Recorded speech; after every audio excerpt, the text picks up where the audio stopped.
नमस्कार दोस्तों, मैं नितेश बिरला आप सभी का इस वीडियो में स्वागत करता हूं।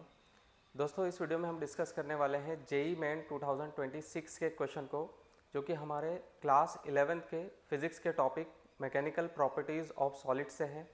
आइए पहले क्वेश्चन को समझने का प्रयास करते हैं, उसके पीछे जो जरूरी कॉन्सेप्ट है उसको समझने का प्रयास करते हैं और उसको हल करने की कोशिश करते हैं।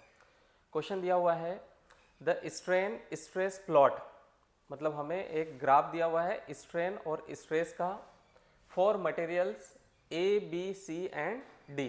तो यहाँ पर 4 मटेरियल्स के लिए हमें स्ट्रेन वर्सेस स्ट्रेस का ग्राफ दिया हुआ है। Which material has the largest Young's modulus, हमें पूछा गया है कि कौन से मटेरियल का यंग्स मॉड्यूलस सबसे ज़्यादा है। तो पहले हमें समझना होगा कि यंग्स मॉड्यूलस क्या होता है। तो यंग्स मॉड्यूलस एक तरह का हम फैक्टर यूज़ करते हैं जो कि हमें स्ट्रेस और स्ट्रेन, उनको भी हम समझने का प्रयास करेंगे कि स्ट्रेस क्या होता है, स्ट्रेन क्या होता है, और ये जो यंग्स मॉड्यूलस है यह हमें बताता है कि कौन सा मटेरियल कितना ज़्यादा मजबूत है, किसमें एक छोटा सा भी मतलब उस इलोंगेशन लाने के लिए, उसकी लेंथ में छोटा सा भी बदलाव लाने के लिए कितना ज़्यादा से ज़्यादा फोर्स ज़रूरी है, या कोई मटेरियल है बहुत कम फोर्स लगाने पर भी बहुत ज़्यादा इलोंगेट हो जाता है, बहुत ज़्यादा खिंचाव उनमें आ जाता है। तो ये मटेरियल की स्ट्रेंथ को मापने के लिए, मजबूती को मापने के लिए यूज़ किया जाने वाला फैक्टर है यंग्स मॉड्यूलस, जिसको हम कैपिटल वाई से रिप्रेजेंट करते हैं। और ये होता है ratio of stress upon strain.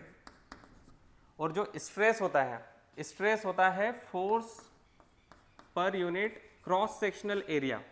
अगर हम किसी वायर की या किसी रॉड की बात करें तो उसका जो क्रॉस सेक्शनल एरिया होगा ये एरिया, और उस पर लगने वाला फोर्स, अगर हम कुछ फोर्स लगा करके इसको खींच रहे हैं और उसका क्रॉस सेक्शनल एरिया हमें पता है, तो इनका जो रेशियो होगा वो हमें जानकारी देगा स्ट्रेस के बारे में।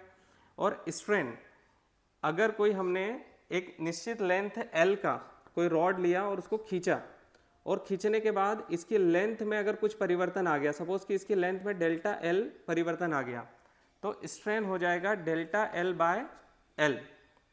कितना परिवर्तन आया, चेंज इन लेंथ अपॉन में ओरिजिनल लेंथ। तो ये इस तरीके के ये जो रेशियोज हैं, स्ट्रेस रेशियो है फोर्स और एरिया का, स्ट्रेन रेशियो है चेंज इन लेंथ और ओरिजिनल लेंथ का, और यंग्स मॉड्यूलस रेशियो है स्ट्रेस और स्ट्रेन का। और यूज़ किया जाता है मटेरियल की स्ट्रेंथ को मापने के लिए कि कौन सा मटेरियल कितना ज़्यादा मजबूत है, कितना ज़्यादा फोर्स लगाने पर भी उसमें कितना कम स्ट्रेन डेवलप होगा या इलोंगेशन डेवलप होगा। अब यहाँ पर 4 मटेरियल के लिए हमें ये जानकारी दी हुई है और हमें पूछा गया है कि किसका यंग्स मॉड्यूलस सबसे ज़्यादा होगा। जनरली यंग्स मॉड्यूलस ऐसे मटेरियल का सबसे ज़्यादा होता है जिसमें बहुत ज़्यादा फोर्स लगाने पर भी बहुत कम स्ट्रेन डेवलप हो, मतलब बहुत ज़्यादा फोर्स तक वो इलोंगेट ही ना हो, बहुत कम इलोंगेशन वो शो करे। तो यहाँ पर जो हमें ग्राफ दे रखा है इसमें हमें वाई एक्सिस पर दे रखा है स्ट्रेन और एक्स एक्सिस पर दे रखा है स्ट्रेस। तो अगर हम किसी एक की वैल्यू फिक्स कर दें, सपोज कि हमने स्ट्रेस की वैल्यू फिक्स कर दी, सपोज कि किसी एक निश्चित वैल्यू के लिए हम जानना चाह रहे स्ट्रेन कितना हुआ, तो अगर हम इसको इस तरीके से सभी ग्राफ्स के लिए लेकर के जाएं तो हमें पता चलेगा कि सबसे ज़्यादा जो स्ट्रेन की वैल्यू आई है वो ए में सबसे ज़्यादा स्ट्रेन डेवलप हुआ है, उससे कम बी में डेवलप हुआ है, उससे कम डी में डेवलप हुआ है, और सबसे कम स्ट्रेन डेवलप होगा सी में, किसी एक निश्चित स्ट्रेस की वैल्यू के लिए। स्ट्रेस की वैल्यू फिक्स करने से हमें ऊपर वाली वैल्यू फिक्स हो गई, नीचे वाली जो वैल्यूज हैं उसमें हमने चारों के लिए अलग अलग वैल्यूज मिलेगी। और यहां से आप देख सकते हो कि ये जो रेशियो है इसमें स्ट्रेन जो है वो डिनोमिनेटर में है, तो डिनोमिनेटर जितना छोटा होगा, अगर ऊपर की वैल्यू फिक्स कर दी और नीचे जितनी छोटी वैल्यू हम रखेंगे, जितनी छोटी वैल्यू रखेंगे उसके लिए y की वैल्यू, यंग्स मॉड्यूलस ये जो रेशियो है इसकी वैल्यू सबसे ज़्यादा बड़ी आएगी।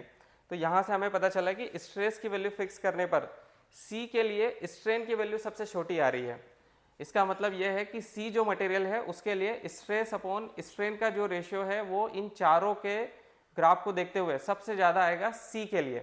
तो हमारा ऑप्शन हो जाएगा ऑप्शन नंबर 3 C। तो सी वो मटेरियल है जिसका यंग्स मॉड्यूलस सबसे ज़्यादा होगा। ये वो मटेरियल होगा जिसमें बहुत ज़्यादा फोर्स लगाने पर भी बहुत कम स्ट्रेन डेवलप हो रहा है या इलोंगेशन बहुत कम डेवलप हो रहा है, उसकी लेंथ में बहुत कम चेंज आ रहा है बहुत बड़े फोर्स पर भी। उम्मीद है आपको ये सवाल समझ में आया होगा।